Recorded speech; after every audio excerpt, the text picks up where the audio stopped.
अस्सलाम वालेकुम क्लास। कल हमने माइटोसिस को डिस्कस किया था। उसमें हमने कैरियोकाइनेसिस और साइटोकाइनेसिस की बात की थी। कैरियोकाइनेसिस को हमने डिटेल में स्टडी किया था और उसकी फ़ेज़ प्रोफेज़ को हमने देखा था। आज हम उसकी रिमेनिंग फेजेस को डिस्कस करेंगे। तो आप पेज नंबर 152 पे देखें, इसकी सेकंड फेज़ है मेटाफेज। इसमें आपको बता रहे हैं कि क्रोमोसोम एक डुप्लीकेटेड स्ट्रक्चर होता है जिसमें दो सिस्टर क्रोमेटिड्स होते हैं जो कि सेंट्रोमियर या फिर प्राइमरी कॉन्स्ट्रक्शन के ज़रिए अटैच होते हैं।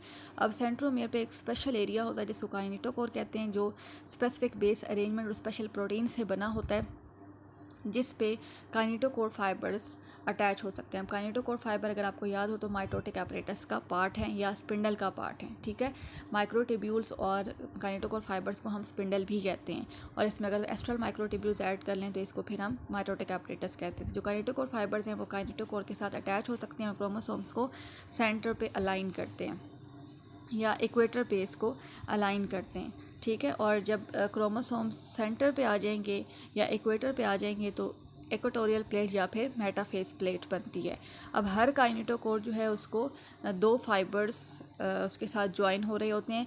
एक फाइबर एक पोल से आ रहा होता है और दूसरा फाइबर जो है वो दूसरे पोल से आ रहा होता है। इस तरह से दो काइनेटोकोर फाइबर्स एक काइनेटोकोर के साथ अटैच होते हैं। अगर आप देखें तो ये आपको इस तरह की स्टेज जो है वो मेटाफेज़ में नज़र आएगी, ठीक है। उसके बाद अब हम बात करेंगे एनाफेज़ की। तो एनाफेज़ में बेसिकली क्या होता है कि क्रोमोसोम्स जो हैं ये दरमियान से सेपरेट हो जाते हैं। एक सिस्टर क्रोमेटिड एक पोल की तरफ मूव करता है और दूसरा सिस्टर क्रोमेटिड दूसरे पोल की तरफ मूव करता है।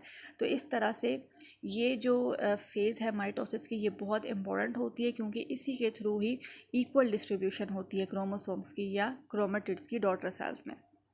अब इसमें होता क्या है कि जो काइनेटोकोर फाइबर्स हैं स्पिंडल के वो कॉन्ट्रैक्ट करते हैं अपने रिस्पेक्टिव पोल्स की तरफ। जो जो उनका पोल होता है उसकी साइड पे वो कॉन्ट्रैक्ट करेंगे और साथ ही पोलर माइक्रोट्यूब्यूल्स इलोंगेट करते हैं, जिसकी वजह से फोर्स एक्सर्ट होती है और सिस्टर क्रोमेटिड्स दरमियान में से सेपरेट हो जाते हैं और सेंट्रोमियर से अलहदा। जो सेंट्रोमियर उनका वो पोजीशन है ना जो उनको सिस्टर क्रोमेटिड्स को आपस में ज्वाइन करती है, तो उससे वो अलहदा हो जाते हैं।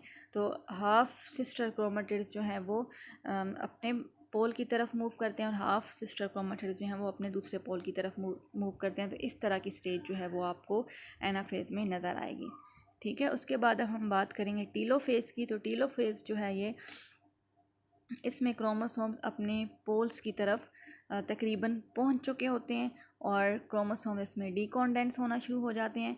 इसके अलावा माइटोटिक एपरेटस डिसऑर्गेनाइज हो जाता है, न्यूक्लियर मेम्ब्रेन और न्यूक्लियोलाई रीऑर्गेनाइज हो जाते हैं। इस तरह से दो न्यूक्लिया दो पोल्स पे बन जाते हैं। तो ये जो फेज़ है ये बिल्कुल ऑपोजिट है प्रो फेज़ के, ठीक है। अब ऑपोजिट किस तरह से है कि प्रो फेज़ में क्रोमोसोम्स जो हैं वो कॉन्डेंस हो रहे होते हैं क्योंकि उसमें फोल्डिंग हो रही होती है। इसमें क्रोमोसोम्स डीकॉन्डेंस हो जाते हैं। अब प्रो फेज़ में माइटोटिक एपरेटस ऑर्गेनाइज हो रहा होता है तो इसमें डिसऑर्गेनाइज हो जाता है। प्रो फेज़ में न्यूक्लियर मेम्ब्रेन और न्यूक्लियोलाई डिसऑर्गेनाइज हो जाते हैं और इसमें रीऑर्गेनाइज हो जाते हैं, ठीक है। अब उसके बाद अब हम बात करेंगे साइटोकाइनेसिस की। साइटोकाइनेसिस होता है डिवीजन ऑफ साइटोप्लाज्म। इसमें जब साइटोप्लाज्म डिवाइड करेगा तो तब दो डॉटर सेल्स आपके पास आएंगे। अभी तक तो हमने बात की थी डिवीजन ऑफ न्यूक्लियस की, ठीक है। अब जो साइटोकाइनेसिस है इसमें साइटोप्लाज्म डिवाइड करता है तो आपके पास तब जो है पूरा एक सेल बनता है। इसमें क्या होता है कि टीलोफेज के अख्ताम पे एस्ट्रल माइक्रोट्यूब्यूल्स सिग्नल्स भेजते हैं एक्वाटोरियल रीजन को।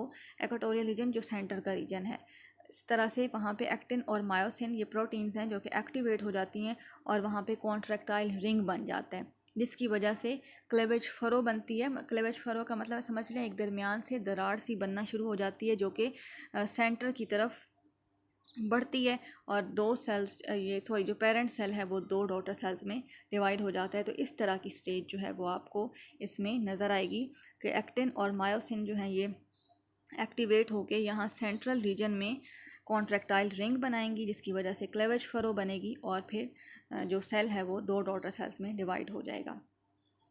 उसके बाद अब अगर हम देखें तो हमारे पास जो साइटोकाइनेसिस है इसमें ये तो आप समझ लें कि ये एनिमल सेल्स में साइटोकाइनेसिस है। अगर हम प्लांट सेल्स में साइटोकाइनेसिस देखें तो वो थोड़ी सी मुख्तलिफ होती है, बल्कि साथ ही हम बाकी जो इवेंट्स हैं माइटोसिस के जो कि प्लांट सेल्स में थोड़े डिफरेंट होते हैं एनिमल सेल्स से, उनको भी साथ ही डिस्कस कर लेते हैं। तो जो हायर प्लांट्स हैं उनमें ये सेंट्रियोल्स वगैरह नहीं होते, बल्कि सेंट्रियोल से मिलता जुलता रीजन होता है जहाँ से स्पिंडल माइक्रोट्यूब्यूल्स ओरिजिनेट होती हैं। ये तो फर्स्ट डिफरेंस है, ठीक है। ये मैं डिफरेंस की बात कर रही हूँ एनिमल और प्लांट सेल्स की जो माइटोसिस में डिफरेंस है। आगे फिर हम साइटोकाइनेसिस में जो डिफरेंस है वो भी देख लेंगे।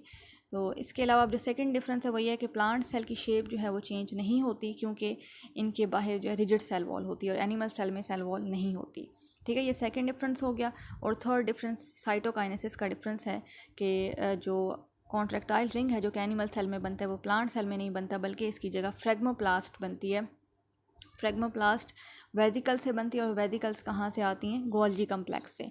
होता क्या है कि जब मेटाफेज चल रही होती है तो उस दौरान वेजिकल्स जो हैं वो ओरिजिनेट होती हैं और सेंटर में लाइन अप हो जाती हैं। जब ये फ्यूज़ करेंगी तो फ्रेगमोप्लास्ट बन जाएगी और जो वेजिकल्स हैं इनमें प्लाज्मा मेम्ब्रेन का मटेरियल होता है, तो ये डॉटर सेल्स की प्लाज्मा मेम्ब्रेन बना देंगी। और इसके अलावा इनमें फ्यूचर सेल वॉल का मटेरियल भी होता है जिसको प्रिकर्सर ऑफ सेलुलोज या फिर पेक्टिन कहते हैं। तो इस तरह से साइटोकाइनेसिस कंप्लीट हो जाएगी।